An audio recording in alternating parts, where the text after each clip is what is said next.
What's up, Tailgaters? My name is Tailgate Nate. Welcome back to my channel. Continuing with our second weekly series here on the channel. Going to be coming out every Sunday until the week before week 0.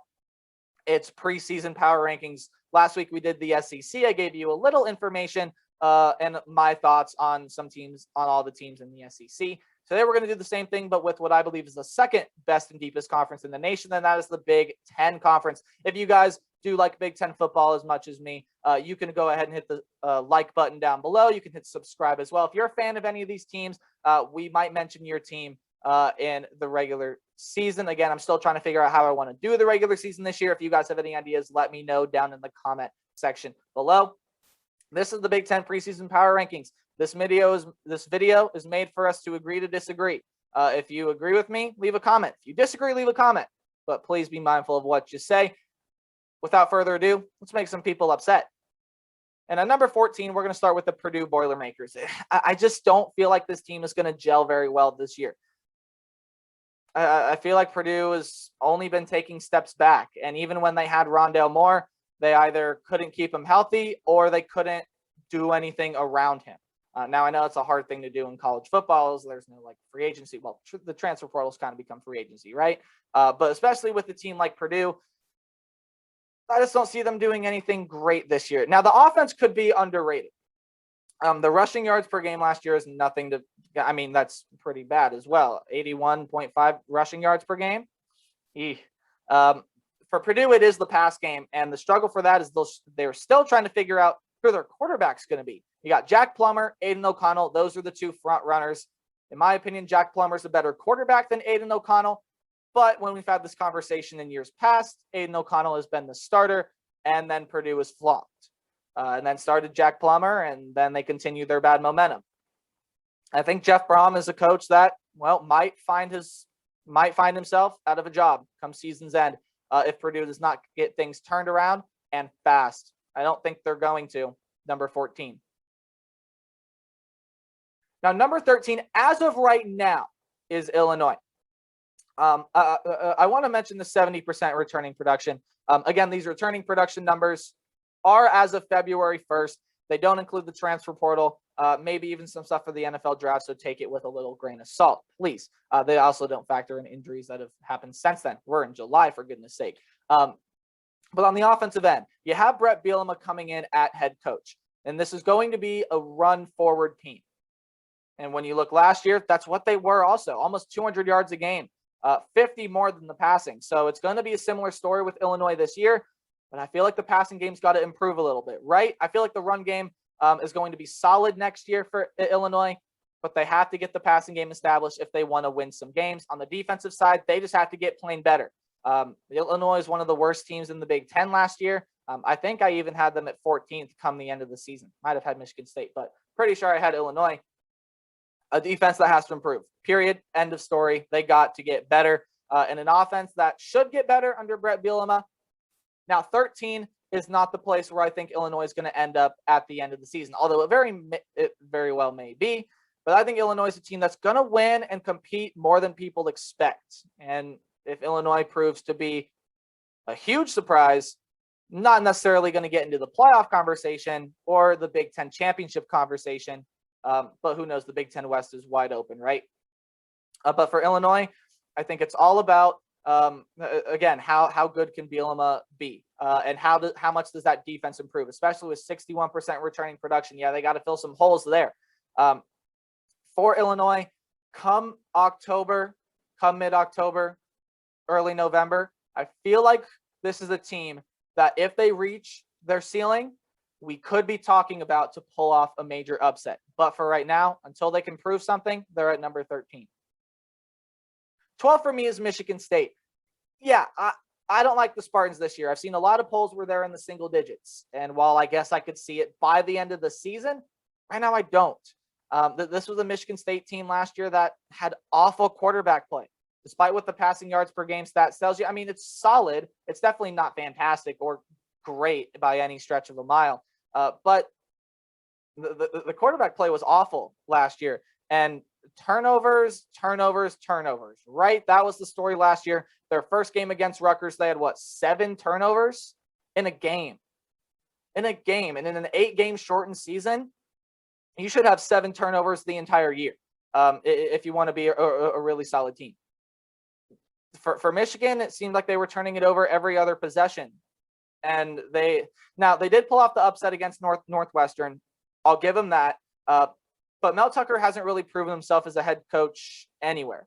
Like he's a solid head coach, I believe. I think his ceiling is high, but hasn't really proven it yet, right? Hasn't proven it yet. This is the team that has to get better. Defensively, they have to stop allowing points. The red zone defense got to improve for Michigan State. A lot of people are saying this team can reach a bowl game. This team has a really high ceiling. I'm not buying it. I don't buy the hype for Michigan State. Now, getting Anthony Russo over at quarterback from Temple, don't even know if he's going to start, and I still don't think Anthony Russo is that great. I mean, sure, he might be an upgrade from who they've had in the past, but he's not going to fix all their problems. Michigan State's got to get better. They're at number 12. Number 11 is Rutgers, and it's amazing to me that I still see people underrating this team. Why? I have no idea. It might be because of that returning production stat, but even then, Rutgers is still going to be a solid team this year. When you look at their non-conference, theoretically, Rutgers should start out 3-0. Then all you have to do is match this mark in the Big Ten, which is what they did last year, 3-6. Look, if they can win all their non-conference games, which they absolutely can, and I think might even be favored in all 3, and then do the same thing they did last year in the Big Ten, Rutgers is on their way to a bowl game, and I think it can absolutely happen. The interesting thing for Rutgers for me is it's going to be a little bit different of a team than you saw last year, just by a little bit, not by much. Still going to have some playmakers that if you watched a Rutgers game last year, you're going to be familiar with. But overall, I think this team just got to keep improving, and under Greg Schiano, we know they can. Rutgers has an absolutely fantastic chance to make a bowl game this year. For me, they're at number 11. Number 10 for me is Maryland, and this is another team where, well, they're interesting, right? 85% returning production, of course, before transfers and all that. At the time that list came out, that was 10th in the nation. So some really nice players returning for Maryland. Now, when we talk about Maryland, we know they're going to score points this year, or at least they should. And when we said that in years past, think back to 2018, 2019 was one of those 2 years. Maryland, now albeit they didn't play the best competition the first 2 games, but they scored 130, 140 plus points in the first 2 games, 65, 70 points a game. They looked like one of the most explosive offenses in the country, and then tanked. And that's kind of been the story for Maryland, right? They just haven't been able to get consistent. And the defense has got to get better. Look, the offense is going to win them some games. The offense is going to win them some shootouts. And I think it's ultimately was what leads this team to pull off a big upset this year. I think this team is going to beat someone this year, whether that be Iowa, Penn State, Indiana, Michigan. I don't think they're going to beat Ohio State. So I think Ohio State gets them at home. But I have Maryland beating Michigan while Maryland's playing at home. This is going to be a team that's going to score some points this year. Again, right? That's the expectation. They should. I think they will. Maryland could be a solid team in 2021. For me, they're at number 10. Now, number 9 for me is Nebraska. And this, in my opinion, is the best team that Scott Frost has ever had. And if you're a Cornhusker fan that hasn't really paid much attention in the spring, although you have good reason to have paid attention in the spring and now in summer camp, 56% offensive returning production is going to worry you. But don't freak out about that, all right? We'll get there. On the defensive end, 88% returning production. You're not losing a lot from your defense at all, at least until the injury bug hit. Will Honus is gone for the year, and that is a huge loss to the linebacker position for Nebraska. It's still a defense that I think is going to be really solid, and a defense that I think was a little overlooked last year. Sure, those stats aren't great when you look at the yardage, points per game, all that. But I feel like the Cornhuskers, I feel like that's a step in the right direction from what it has been in years past. Now, talking about the offense, you have Adrian Martinez coming back at quarterback. I've never been a huge fan of Adrian Martinez, and people have told me off. Cornhusker fans have told me off for years. I live in Nebraska. What do you expect? But for Nebraska, I really do think Adrian Martinez is going to have his best season this year. he proved me wrong in a couple games last year, especially towards the end of the season. I always thought he was a hasty decision maker. He rushes his throws, tries to force throws. It's not working out. They got to put in Luke McCaffrey. Well, now Luke McCaffrey's gone. I feel like Adrian Martinez should shine this year. Maybe not like a top 10 quarterback, maybe not even the top 25, but definitely should be a good quarterback for Nebraska. Now, you're losing Dedrick Mills, losing Wan'Dale Robinson, but they dive into the transfer portal. You get Samori Torre at wide receiver. In 2019, 1,500 yards. Yeah, he's pretty good. Should be a number one, at least number two option for Nebraska. Xavier Betts, of course, coming back for the Cornhuskers as well. And then running back to replace Dedrick Mills, you got Marquise Stepp coming over from USC, should fill in right away. So this Nebraska team, I think, has no reason not to make a bowl game this year. And if they don't, Scott Frost could be on his way out. They're at number 9. Number 8 is Northwestern. And when you take a look at this team last year, and when you look at all the stats, this was a really solid team last year on the defensive end. Offensive end could use a little work. But on the defensive end, they were one of, if not the best defense in the Big Ten. Part of the reason they got to a Big Ten championship game after only going 3-9 in 2019. And now when you get, hold on a minute. Well, what is that number right there? 34. No, that's not their points per game. No, that's their returning production. That is second worst in the nation out of teams that played last year. Of course, only 127 teams out of the 130 played last year. Northwestern is 126th in returning production. I believe only ahead of BYU. Yeah, that is horrible, abysmal. Northwestern has got to fill a lot of pieces. And I think as long as Pat Fitzgerald is there, this is going to be a solid team. But when you just look at how much they're losing, it's so hard to fathom that Northwestern can get back to a Big Ten championship game unless a miracle happens. This Northwestern team, I think, is still going to be pretty solid in 2021, but I don't think they're going to get back to where they were last year. For me, Northwestern's at number 8. Number 7 for me is Michigan. And this is the Michigan team that is going to turn it around this year, or at least they should, right? Alan Bowman coming over from Texas Tech as a transfer quarterback. Cade McNamara probably still going to start anyway. I would think that Alan Bowman starts a game somewhere along the season, right? I would think at least they give him a shot. I mean, at least throw him in a game, see what he does. Because we know what Cade McNamara can do. We saw it last year. It's going to be an interesting quarterback battle to watch at Michigan. And when you look at the running back position, well, Hassan Haskins is going to be the guy with Zach Charbonnet transferring out. So this is huge news for Michigan that Hassan Haskins coming back. But when you look at the wide receiver position, and then when you look at the defense, there's just some spots to fill. I know Michigan fans are talking really highly about Cornelius Johnson, and I think he's going to be a solid wide receiver as well. Is Jim Harbaugh going to be on his way out? This team is going to be playing to save his job, to save their coach. I have Michigan at 7-5, and I think if that happens, like I'm predicting, Jim Harbaugh could find himself out of a job. I know they just gave him a contract extension, but when you really look into it, it's not it is an extension, but not an extension. It's kind of confusing matter. Michigan for me, they're going to improve, but by how much? Will it be enough?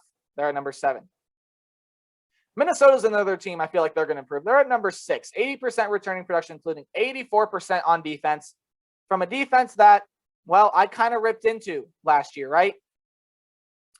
This is a defense last year that was bad. And when you compare it to the 2019 defense, it was, oh, wow, look, they're improving their defense. Oh, no, wait, it's going down. It's a defense this year that I think is going to get better. It was a young defense last year. I think is going to get a lot better this year. When you look at the offensive end, Tanner Morgan, we know what he can do. Mo Ibrahim is my pick to be leading rusher in the nation for 2021, just carrying over that momentum from last year. And I think that's where Minnesota's offense really flows. And if they can get Mo Ibrahim going, who knows how that opens up the pass game. Chris Autman-Bell should be that primary wide receiver, but can someone else step up to fill the role of like a Rashad Bateman type player? I don't think Chris Autman-Bell is going to quite take that role, but he might. And then, again, I've already touched on the defense. This is going to be a solid team. I think a team that a lot of people are going to overlook. Minnesota's at number 6. All right, now we get into the top 5, and I think the top 5 in the Big Ten is clear. The order in which you put them in, maybe besides number 1, that can vary.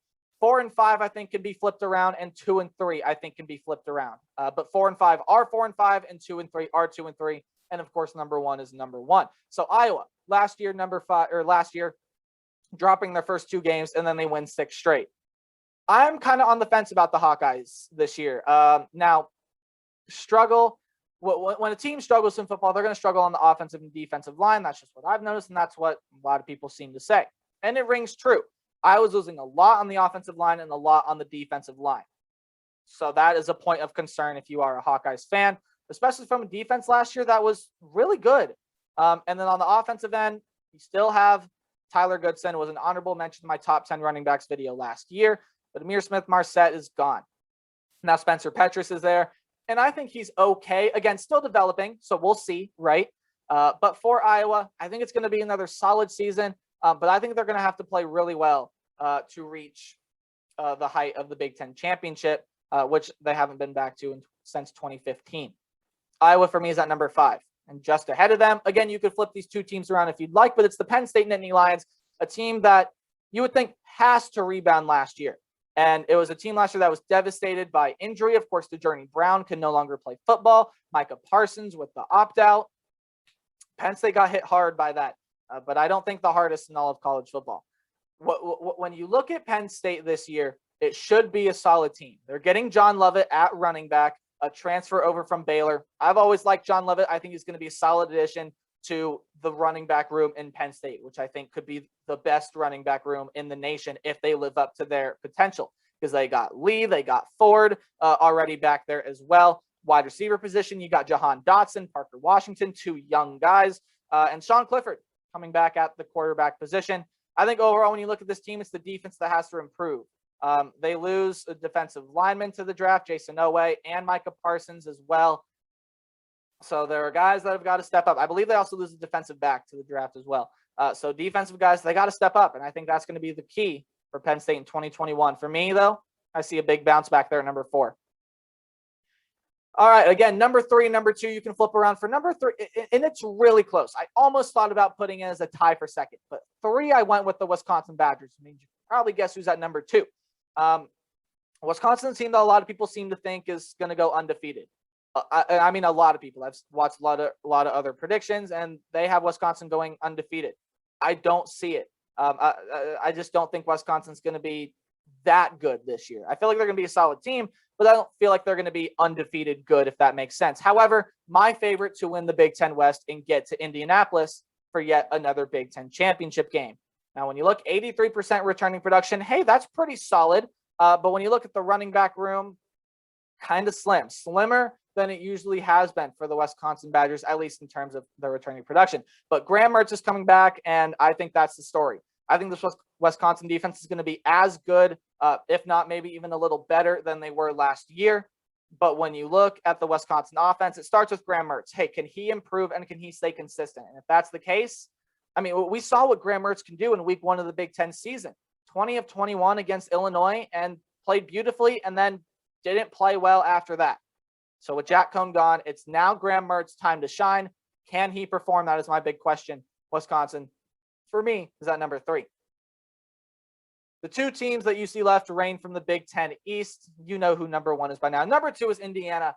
I really like this team. It's the schedule that kills me for Indiana. On the road against Iowa. They got to play Cincinnati, team that I think is going to be legit this year. Got to play Ohio State. Got to play on the road at Penn State.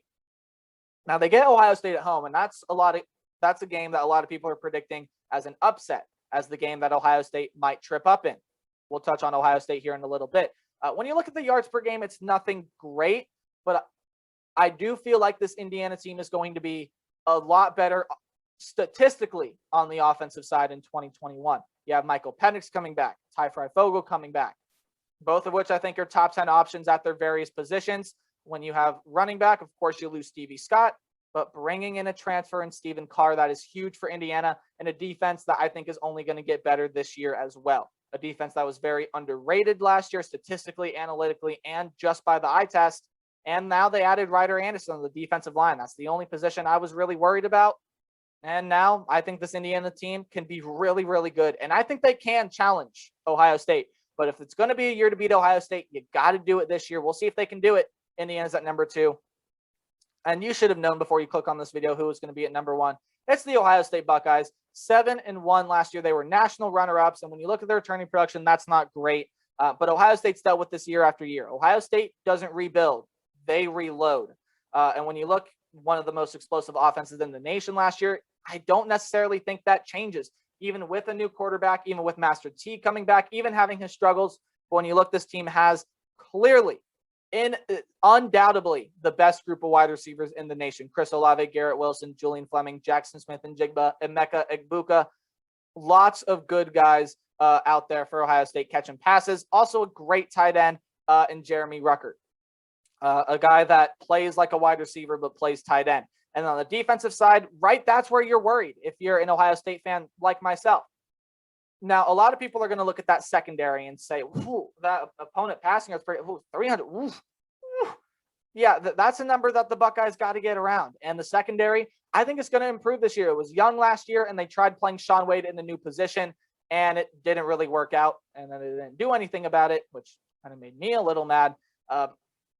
But when you look, I think the secondary is going to be solid this year. I think it's going to improve a lot from where it has been in years past. And the defensive line could be one of the best in the nation. It's that linebacking position. They're going to be young. They're going to be inexperienced, but there are high expectations. So can the linebacking group? I think that's going to be the story of the defense for the Ohio State Buckeyes this year. But they are the clear number 1, and it's Ohio State's conference to lose. So until Ohio State can prove everyone, or I guess until someone else can prove to everyone and to the Big Ten that they can challenge Ohio State, Buckeyes are going to remain here at number 1. That's going to do it for my Big Ten preseason power rankings. Be sure to leave a like, comment, subscribe, do all of that good stuff. Tomorrow, we're going to be looking at the Big Ten team. We're getting back in the schedule preview predictions, looking at the Nebraska Cornhuskers. Remember to play hard, but tailgate harder. See y'all tomorrow. Goodbye.